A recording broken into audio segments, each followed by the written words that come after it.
To our top story now, Chinese Foreign Minister Wang Yi has wrapped up his five-nation tour of Africa.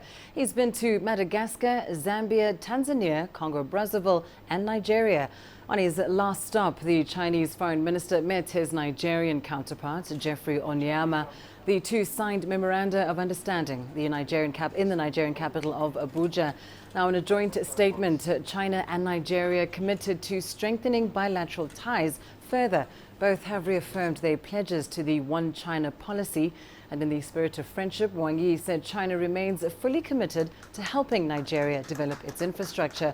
Wang Yi also met with Nigerian President Muhammadu Buhari and confirmed China's commitment to support Nigeria when it comes to the country's security challenges.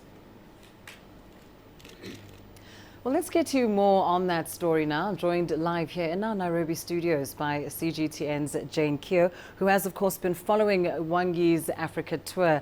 Jane, 5 countries from Madagascar and finally concluding in Nigeria. Just talk us through the highlights of this year's Africa tour. Well, there have been several, Lindy. A number of deals and agreements have been signed in each of these 5 countries, which perhaps enhances China's development agenda for Africa. Of course, Nigeria getting the biggest share, $40 billion being injected in the country's economy on top of the $45 billion that China has already invested in Nigeria through a number of projects. Nigeria has, of course, been looking to China, especially since the fall in the oil prices. We know that President Muhammadu Buhari did make a trip to Beijing last April. Now, it was the same situation in all of these other countries. In Tanzania, the foreign minister did pledge to upgrade Tazara. That's the Tazara railway, which was built by China in the 1970s. Now, they also agreed that about 200 factories will be opened over the next 3 years. And this, they say, will create about 200,000 jobs. And there were more deals, Lindy, in Madagascar and in Brazzaville. That's in the Republic of Congo. Of course, this is quite a significant trip for both Africa and China. Of course, China has made this a tradition for the last 20 years, since 1991, where the foreign ministers must make Africa their first foreign trip, which goes to show the importance of Africa in China's diplomatic calendar.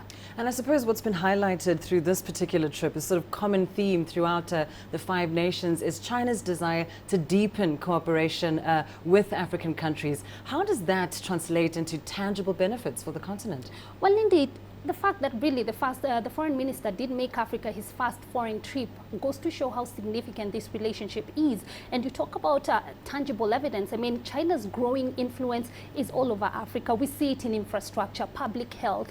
We see it even in the transfer of skills between African countries and China, and hundreds of scholarships where we have African students going to study in China. So China's growing influence in Africa is not in doubt. And this one of the moments that the foreign minister did capture this in his when he was having a press conference was in the Republic of Congo, in the capital Brazzaville. This is what Wang Yi had to say. I'm here to promote and implement the agreements reached by the 2 leaders. Knowing clearly the direction of our joint endeavors will accelerate the transfer of our mutual political trust into mutual cooperation. We'll be turning the rich natural resources of the Republic of Congo into the benefits of economic cooperation, making our comprehensive strategic partnership a reality. Well, thanks for that, Jane. And what's clear is that China has made no doubts about how it wants to, cooperate and work with Africa going forward. But what has been the reaction from African dignitaries, leaders from around the continent, to this particular tour by Wang Yi?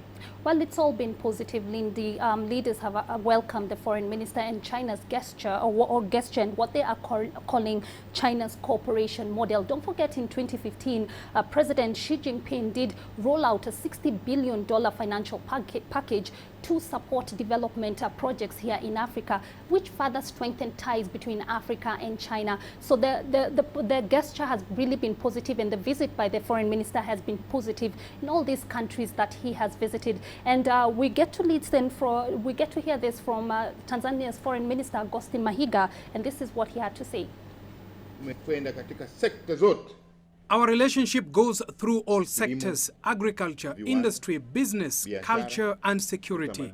Our President John Magufuli wants us to become a middle-income country, and China is a good partner in helping us. Well, thank you so much, Jane Keo, for that detailed overview